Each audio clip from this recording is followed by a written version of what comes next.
Hello guys, this is D Trader, and in this video I will show you the trade I took on Nasdaq and won $1,500.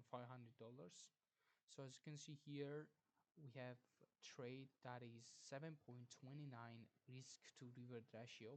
So it's really big trade, as you can see, because we had really tight stop loss, and this stop loss was understandable here because we had this order block here, or I mean brick block here. We had this high here, we had this 4 hour time frame fair rolling up here, and I just put stop loss there. So for the whole day, I'm gonna tell you my narrative here. For the whole day, I was looking for price to disrespect this fair rolling up on 4 hour time frame. So this was the only confluence I had to open this trade. So as you can see here, this kind of disrespected this fair rolling up, and there was no chance that price not gonna take these lows here. So if price disrespected this fair rolling up, only way that price could have moved here was to take these lows here, or take these lows, all of these lows that we had. So there was no chance, like 0% chance, that price after this disrespect that price would go up. This is really rare to happen. So what happened after this disrespect? I moved instantly into 1 minute time frame, and I opened the trade. So what happened?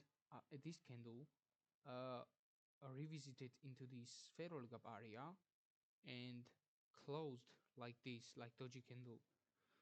We had 10 a.m. news at that time, and I just opened it because it was orange folders, but actually it was really big candle here, as you can see.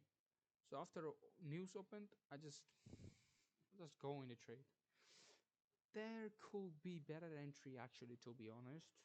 This could be better entry here, as you can see. Put your stop loss about this side, and it will be like 2.16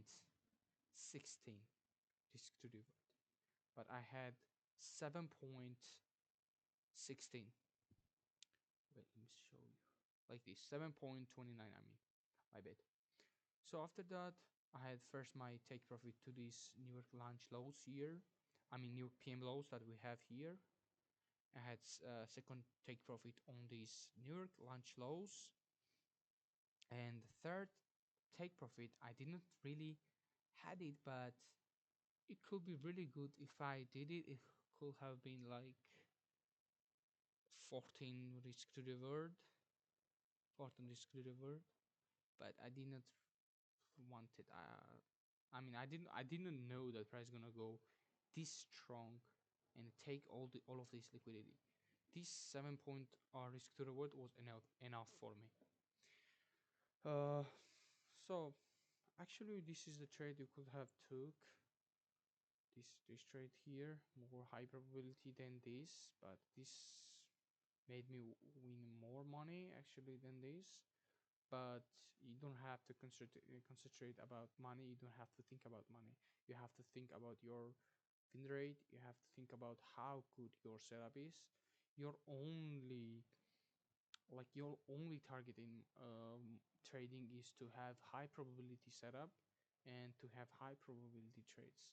For me, this was not high probability trade, but it was really understandable because we saw high time frame disrespect on the fair rolling up, and I knew that price gonna take it, but I didn't know how big retracement should be, so it wasn't really good trade, to be honest. The better entry that you could have had was this that I showed you, and after that you could have gone and also target this New York AM. It could be really good trade. So what happened after that? Price just moved, and it took all of these lows here that price had. As you can see, these lows, these lows, these lows, these lows. The low resistance low, the low resistance liquidities. All of this has been taken. Look at my all of the winning trades here. Winning trade here. What is this? this is break even. Winning trade. All of these winning trades. Winning trade here. This is actually lose. This is winning trade. This is lose actually. Winning trade. Winning trade. Winning trade. A lot of wins. A lot of wins. For this is for today, guys. I will show you next time.